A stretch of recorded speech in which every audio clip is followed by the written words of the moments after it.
ये याद रहे कि नमाज पढ़ना है, समझे? 10 मुहर्रम को रोजा रहिए, अफ्तार कीजिए, अफ्तार के वक्त में शरबत पीजिए पिलाइए, समझे? 10 मुहर्रम को सुरमा लगाइए, ये नियत करके कि अल्लाह मेरी आंखों की तमाम बीमारी का खात्मा कर दे।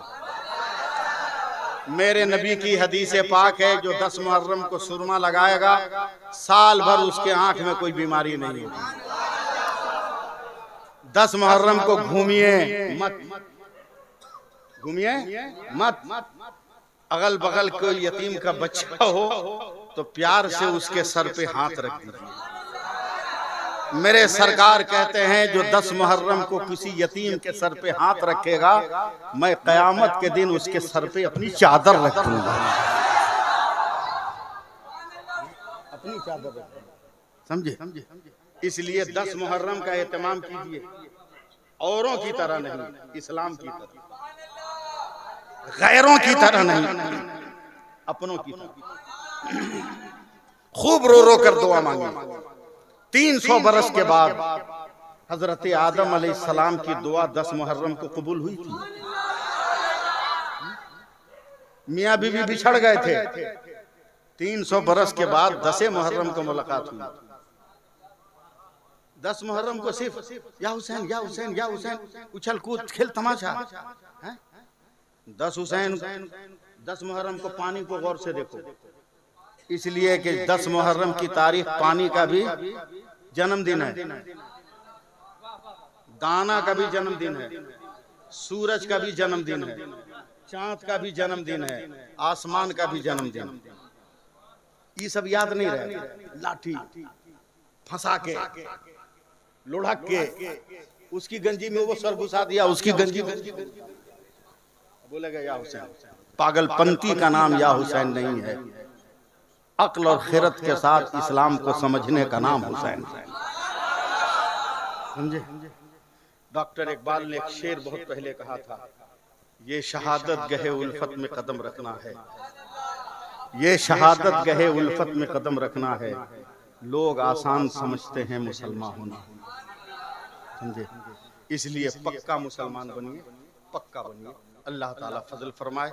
कमेटी के जितने भी नौजवान हैं, जितने काज करता है, हालांकि काज करता मैं बोलता हूँ ये सियासी लफ्ज है, समझे? जितने मेहनत करने वाले नौजवान इस जलसा को सजाने में, अल्लाह ताला इस जलसे की जसा में नौजवानों को भी हिस्सा अता फरमाए, उनके हर बिगड़े काम को बना दे, और बेनमाजियों को अल्लाह नमाजी बना दे। हमारी दुआओं में कबूलियत अता फरमा। याद रख, इस ईद के दिन गजा का एक सिपाही हॉस्पिटल जा रहा है, उसकी बीवी को ऑक्सीजन लगा हुआ, ईद के दिन जा रहा है, बीवी लेटी है मगर होश में। फलस्तीनी सिपाही ने कहा, बेगम अस्सलामु अलैकुम। वालेकुम अस्सलाम, का ईद मुबारक। बिस्तर पर लेटे लेटे बीवी कहती है, आपको भी ईद मुबारक। होश में है, धीरे से उठने लगी। उठते उठते उस औरत ने कहा, मेरे सरताज, ईद का दिन है, मैं अगरचे हॉस्पिटल में हूं, मगर मेरे लिए कोई तोहफा लाए हो?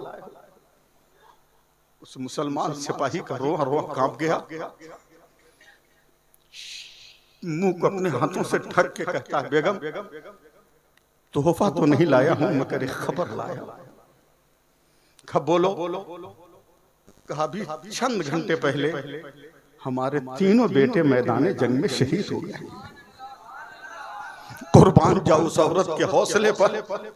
वो औरत उठ के बैठ गई, हाथ उठा दिया दुआ के लिए, अल्लाह तेरा शुक्र है कि मैं अब तक बेनाम थी, तूने मुझे नाम दे दिया। घबरा कर शौहर कहता, बेगम क्या करे? क्या सच कह रही हो? अब तक मेरा कोई नाम नहीं था, मैं फलाने की शौहर फला की माँ थी, मगर आज से लेकर कयामत तक फरिश्ते भी मुझको पुकारेंगे तो कहेंगे, शहीद की अम्मा कहाँ है? बता, गज़ा में शहीद होने वाले बेटों की माँ का जब ये आलम है, तो करबला में शहीद होने वाले हुसैन की माँ का क्या आलम है? इसलिए नमाजों से मत भागो, नमाज पढ़ो, खुद कुरान पढ़ो, आल औलाद को कुरान पढ़ाओ। बेटियों को मोबाइल दो तो उसको चेक करो 24 घंटे में 24 मरतबा, समझे। बेटों को भी मोबाइल दो तो उसको चेक करो। पढ़ाई पढ़ाई हो, पढ़ाई खिलवाड़ ना हो। अल्लाह की बारगाह में दुआ है मौला कदीर फजल फरमाए। एकदम एक आदमी नहीं उठिएगा आप लोग। मैं बहुत बड़ा आदमी नहीं हूँ, नाकिस आदमी हूँ, छोटा मोटा आदमी हूँ, मैं जरूरतमंद हूँ। मुझको चुपचाप निकलने दीजिएगा। खड़े होइएगा, हाथ मिलाइएगा, जलसा बर्बाद होगा। और देखते हैं कितना बड़ा शायर स्टेज पर है। ये सिर्फ कर देना, समझे, तो ऐसे ऐसे होने लगता है आदमी का दिल। लिहाजा जमजमा के सुनिए, मुझको चुपचाप निकल जाने दीजिए। और इंशाअल्लाह ताला जिंदगी ने वफा की